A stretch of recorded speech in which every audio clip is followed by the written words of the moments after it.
Welcome to Spenelli Speaks.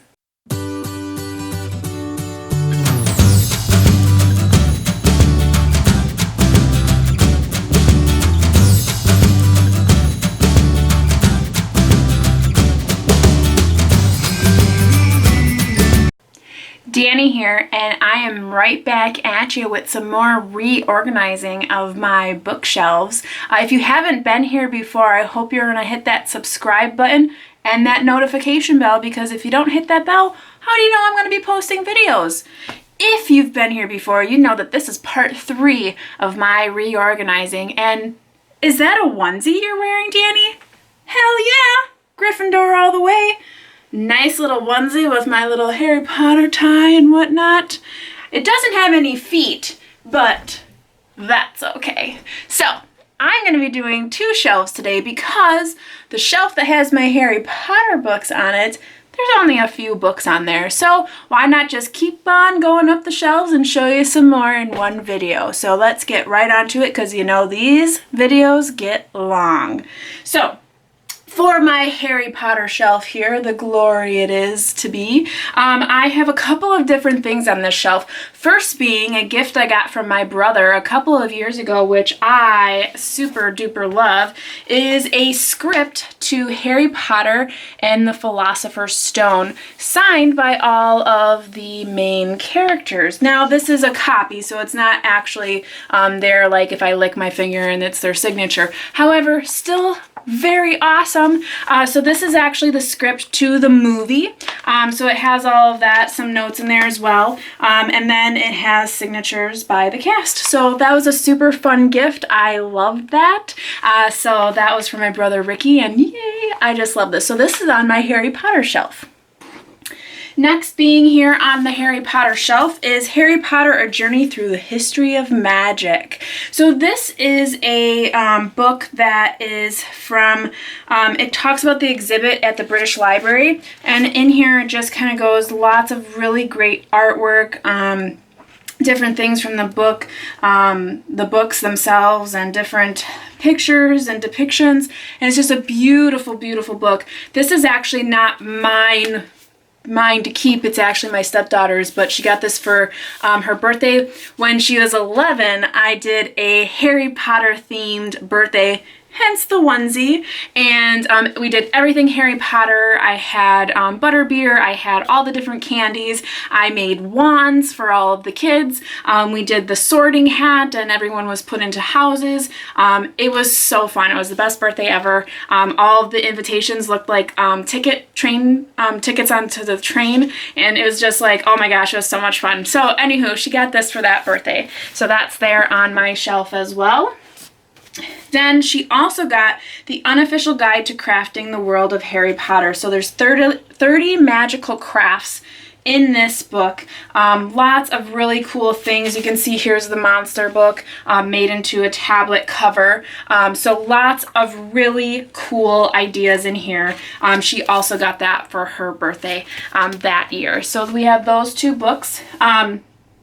So of course I have all of the Harry Potters. So we have, for here in the United States, we call it the Sorcerer's Stone.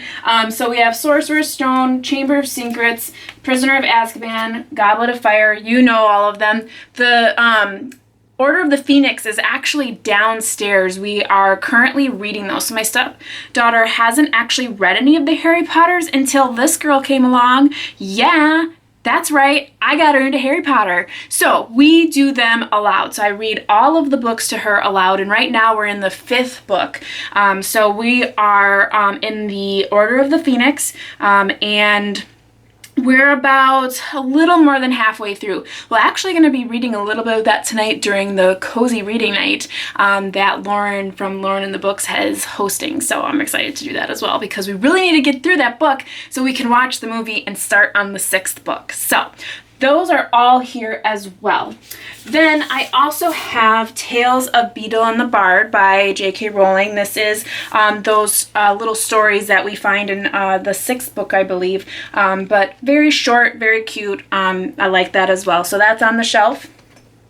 Then I have some other books on my Harry Potter shelf that are also along the same kind of fantasy line. So I do have the full Chronicles of Narnia. We picked this up at a rummage sale for probably less than $1, but it's the full 7 books in one. And I've read these. I'm not sure if my stepdaughter has read them. I know I bought this for her specifically because they were such great books. I love C.S. Lewis writing in this. It's so good. And I feel that it's hard for me to understand why everyone only reads The Lion, Witch, and the Wardrobe, because the other books are so fantastic. I mean, they're really, some of them are better than The Lion, Witch, and the Wardrobe. I mean, The Nephew's Magician, which I believe is the first one, is excellent. The Silver Chair was my favorite for sure. And they get so good. Prince Caspian, oh, they were so good. So if you haven't read anything beside The Lion, Witch, and the Wardrobe, get into those other books. They're so good. So we have that there. Then I also have the Miss Peregrines Home for Peculiar Children. I read the first one before the movie came out, and I didn't end up seeing the movie because I really wanted to actually read the rest of the books before I committed myself to a movie. I very rarely like to watch the movies for books because they're usually not as good. So I did read the first one. So we have that one here. And I have yet to read the second or third. And I believe there's actually a fourth that just came out recently. So I have Hollow City. I also have Library of Souls. So I'll be getting to those probably sometime in the near future, maybe. We'll see. But I also have this, so a beautiful book. So it says Tales of the Peculiar. And what this is, some short stories that we hear about within the first Miss Peregrines for Peculiar Children. So these are like short stories. So if you look at the table of contents, we have The Splendid Cannibals, The Fork-Tongued Princess, The Woman Who Befriended Ghost, The Pigeons of St. Paul's, The Girl Who Could Tame Nightmares, The Locust, The Boy Who Could Hold Back the Sea. So lots of different things. Here it says, Dear reader, the book you hold in your hands is meant for peculiar eyes only. If by chance you are not among the ranks of the anomalists,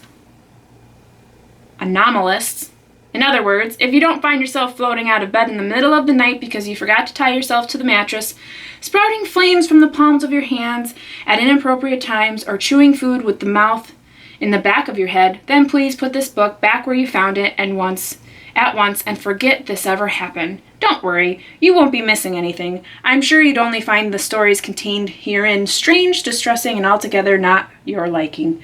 And anyway, they're none of your business. So I thought that was really cool, and I just think this is so beautiful. This is all gold inlay here. So very nice. It has a little page keeper, which I love, like a built-in bookmark. Why not? So I have that as well.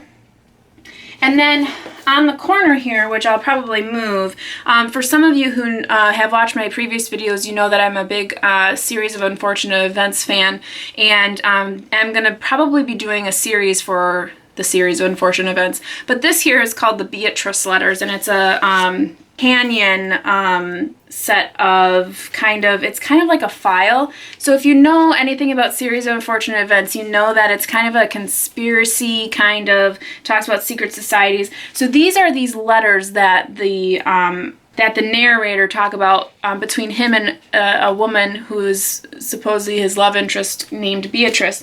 And in each area there are different things. So like in this one there's all of these letters, and if you put them together it spells out something. It's like a clue, which was really cool for me. And then in the next section there's this book of Beatrice letters, and in this there is a lot of different things that kind of help you along. So there's like Lemony Snicket, Student of Rhetoric, and then it has a little thing here. So it's supposed to mimic like someone like put together, and like you can see these are where the letters were cut out of. And then there's like little letters here of trying to find her. So this is Beatrice's letter to him, and then a letter back. And it's a whole bunch of different things like trying to find her.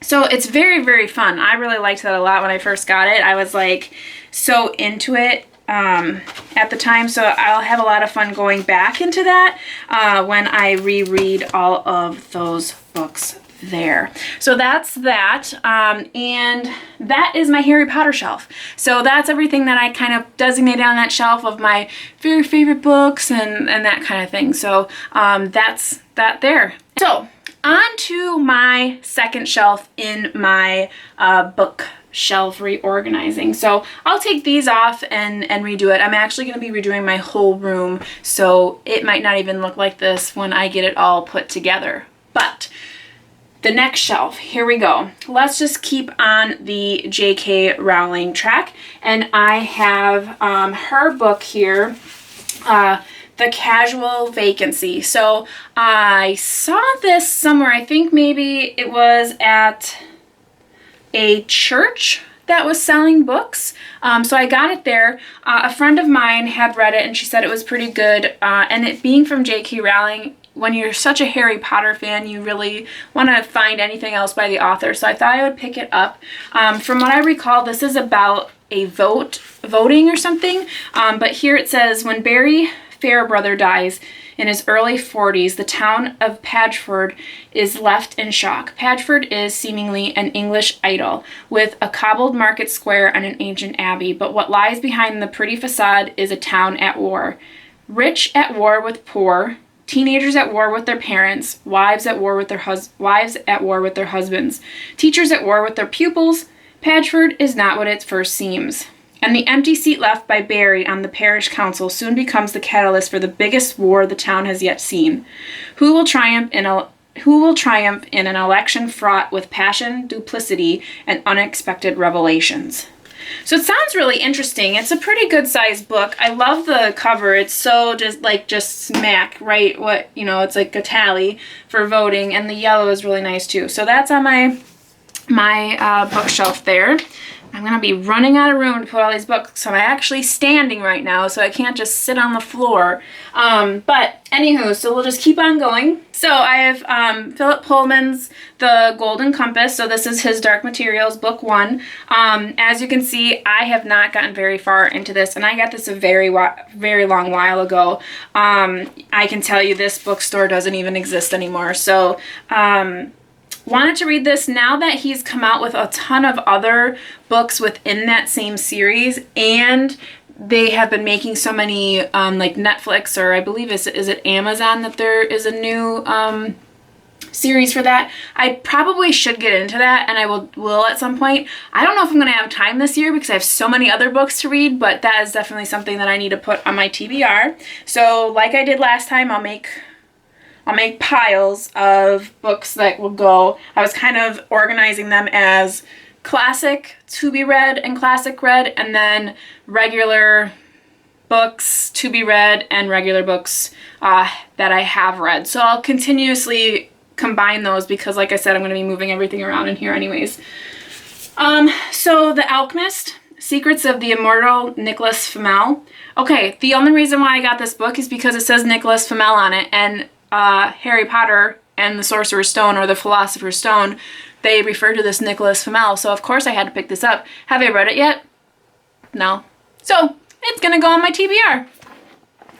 Okay. Oh, The Book Thief. This book is so freaking good. If you have not yet read this book, you need to. It's so good. It's so, oh my gosh. Just read this book.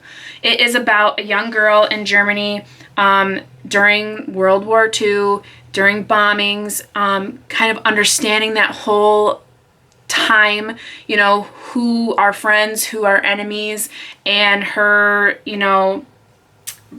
journey through reading, essentially. So very, very, very, very good book. So pick that one up if you haven't already. So that one I have read. Very, very good. 5 stars for sure. Look at a random bookmark. That's nice. Okay, so we have Lev Grossman's The Magicians. This was original series on Sci-Fi. I think that's probably why I picked it up. I probably picked this up at a rummage sale, but it is book 1 of the Magician trilogy. I started to try to watch the show on Sci-Fi, and I really didn't like it. I did not understand anything that was happening. So I think when I saw this at a rummage sale, I was like, okay, maybe I'll read the book and it all will make more sense. The thing about these kind of fantasy novels that happens on the TV versions is they don't explain anything properly. They just kind of like drag you through the mud when it comes to the backstory, you know, trying to understand what the, you know, premise is, the, you know, setting. It's like, what? And then you just have these villains coming out of nowhere and these magicians coming out of nowhere. Well, how did they get to this place? Why is this villain after that? Like, it's just too much. It's just not right. So I did pick that up, and I do want to read that because it did look very interesting. Then what I have here is all of the Charlene Harris books up to Altogether Dead. So if you know the Sookie Stackhouse series, you know that this was made into a movie, or not, excuse me, not a movie, but an HBO series called True Blood. O-M frickin' G, was I obsessed with True Blood. I freaking loved True Blood. Did I read any of these books? Absolutely not. I got this series, so this whole box set, from my mom after I started watching this show, and I loved the show so much that I was like, screw reading the books because I love this show so much. I didn't want it to ruin anything. I will say, though, when the brother, which I can't remember his name right now off the top of my head, when he started, like, when he got abducted by those, like, jaguar people or whatever they were, I was so concerned that he was gonna, like, either be turned or died that I, like, literally came into my books and I was like, okay, which one is it? And I, like, looked through it and, like, tried to figure out where it was to see if, like, it was crazy. So these are from Dead Until Dark, which is the first one, to Altogether Dead. I don't know that this is the last one in the series, but I have all of them. Will I come to them at some point? Danny, you have them. Why not? Probably, but right now, it's not on my immediate TBR. I will come to them at some point because I really, like I said, obsessed. Freaking love that show. So I might come back and see what the books have to offer, if they are any better. I didn't like the very last season. I thought it was a little... I had some issues with it, but overall, one of my favorite series ever. So I have all of those. And then I have these 3 books. So you will see the reason why I got these books in my next video because they're on this shelf.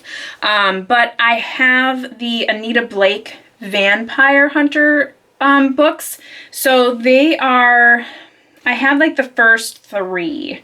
So this one is Guilty Pleasures. So this is by Laurel K. Hamilton. And then the second one is Circus of the Damned. And then the third one is The Laughing Corpse. Now, I bought these books because I have the comic books or the graphic novels. And I really, really liked the graphic novels. And then while I was reading the graphic novels, I realized that they were actually based off of these books. Or vice versa, I'm not quite sure. So I ended up buying the books because obviously with graphic novels, you only get so much because of the majority of it is the artwork. So I wanted to get these and really get into it because I freaking love the Anita Blake graphic novels. Anita Blake for one, but the vampire guy that she's like kind of fallen for or whatever, and the mystery, oh, he's hot. He's also a graphic individual, but he is gorgeous. So I bought these to read them to figure out more about what it might be like. So I got those. I have not yet read them. As you can tell, I buy a lot of books and then I don't read them. Okay, so I'll start getting better at that. Hold me accountable, people. So next being, I found this one. It's called Blood and Chocolate. Again, clearly you're seeing a trend here.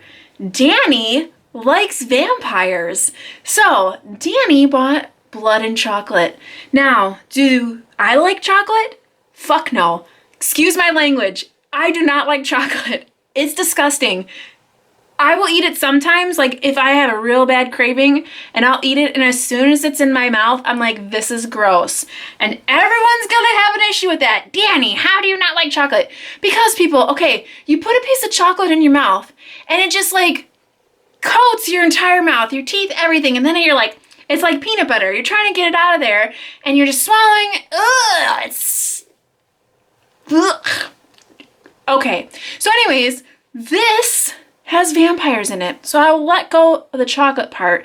I did not start reading this. I got this book probably over 10 years ago when I was obsessed with all this other vampire crap, but it says now a motion picture, so there must be a movie for it. I don't know about that, but I would like to read it because, as I say, you need to read the books. You have Danny, so I'll put that on my TBR along with the other 15 vampire novels that I have up here.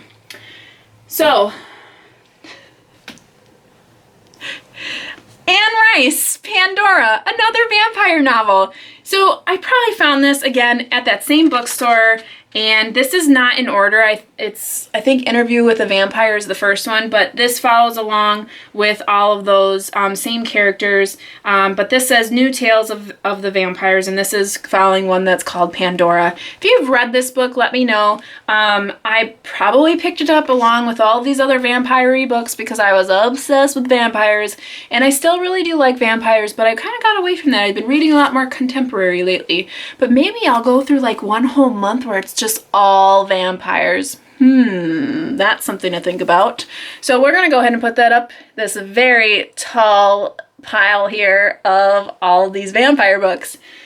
And moving on, not a vampire book, The Goblin Emperor. I had to read this book for a genre writing class, I believe, during my master's degree, and it was a very thick novel for a genre writing class. Look how little those words are.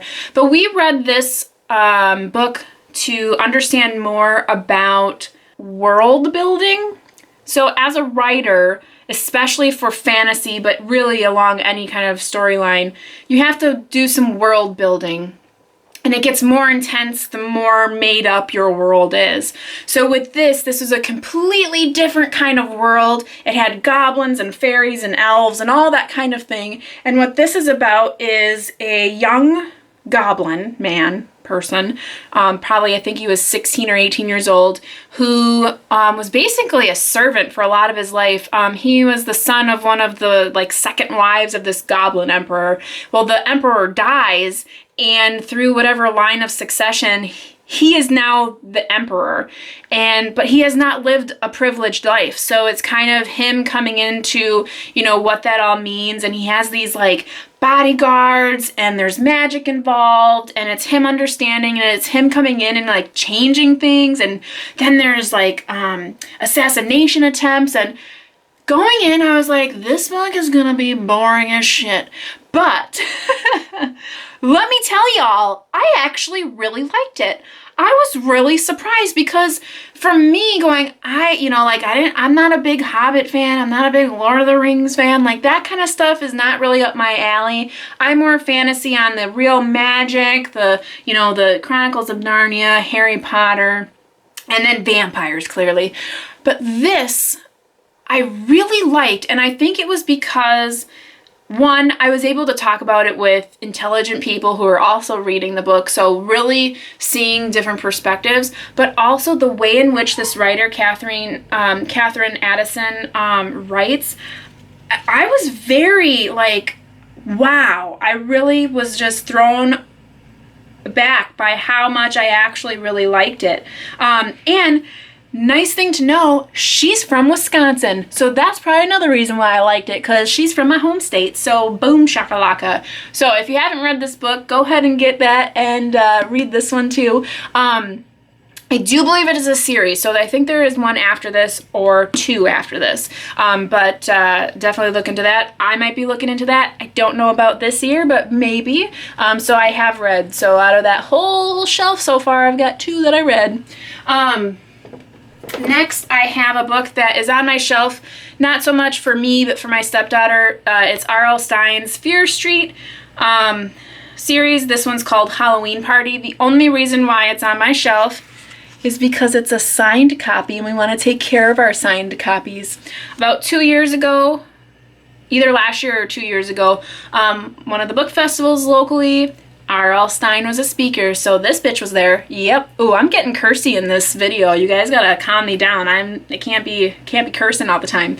So anywho, we were there, and really funny guy. Oh my gosh, I was not expecting that. Like, he's still like real monotone and just kind of talks and on. Like, he reminds me of like a Stephen King.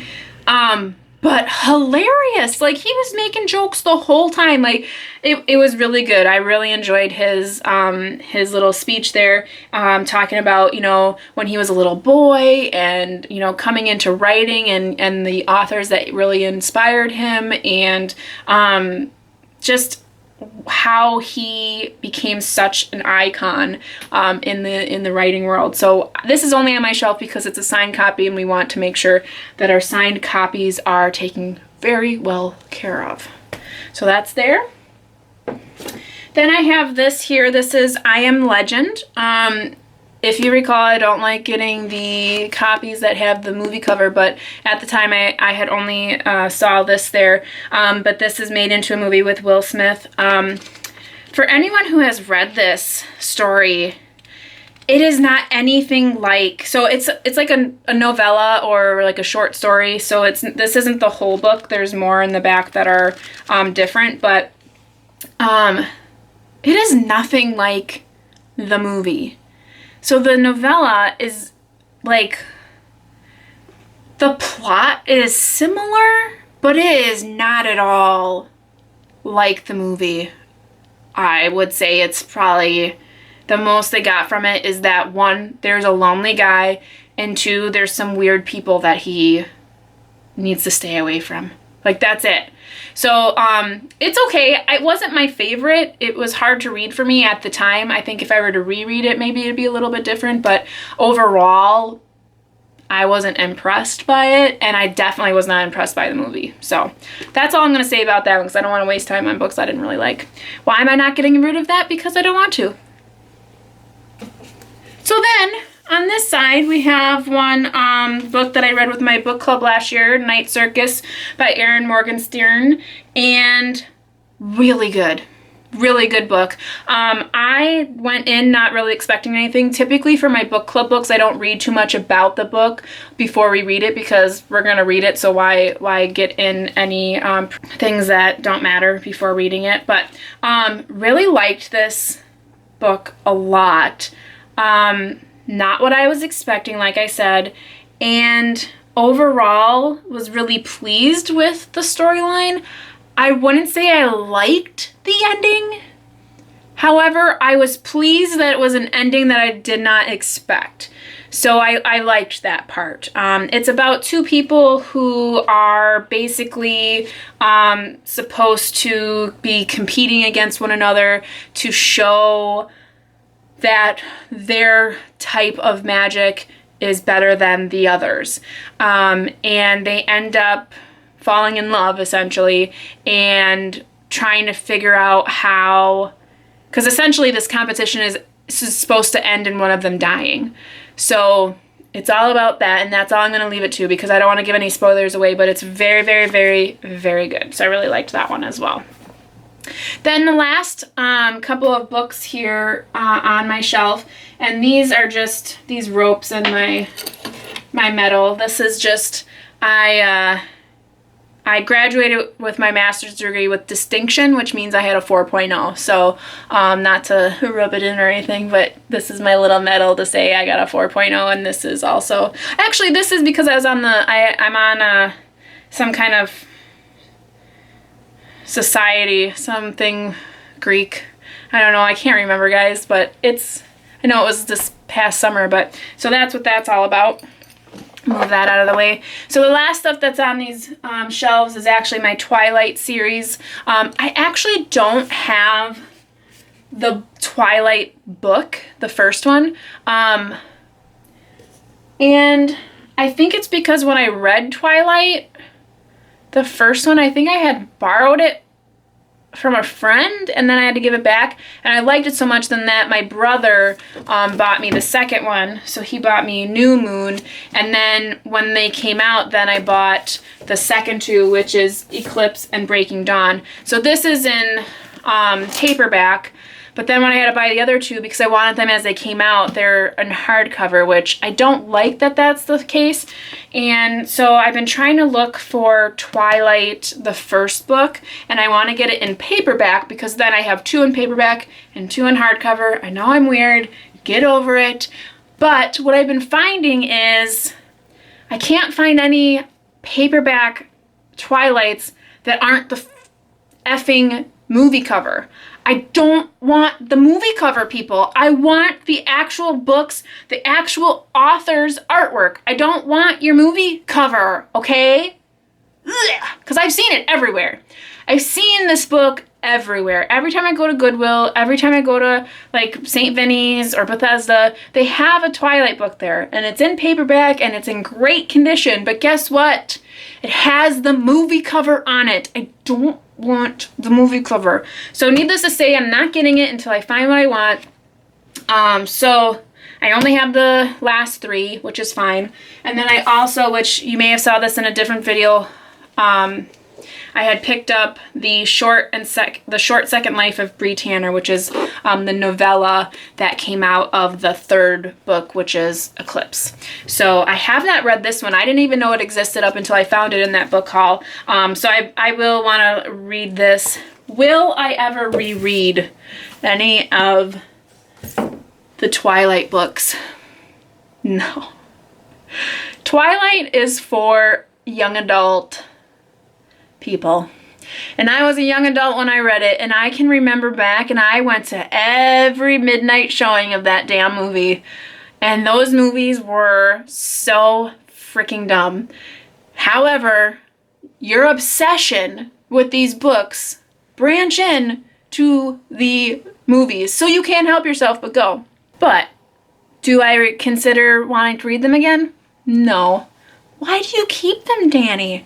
Because it is a part of my life. They are an extension of my soul, and I will keep them for as long as I want. Who knows, maybe my stepdaughter will want to read them. I don't know. Maybe when I'm 90, I'll be like, I want to feel young again. I'm going to read all of the books I read when I was younger. Who knows? Don't tell me to get rid of stuff. It's mine. I'm keeping it. Back off. Anywho, clearly I've gotten through all of those two shelves, and as I reorganize my guest room, I'll go ahead and put them in a better order, and that will be sooner rather than later because I've got a little fire under my butt and I'm excited to move things around in here, so we'll see about that. If you've read any of these books and you have any comments, go ahead and comment below. If you have not yet subscribed, subscribe! You get to see me doing these fun videos all the time, especially if you hit that notification bell. Then you'll be notified every time I put a video out. I try to do about 3 a week, once every 2 or 3 days, so you'll see something from me. But until next time, guys, you know what to do. Happy reading! Bye!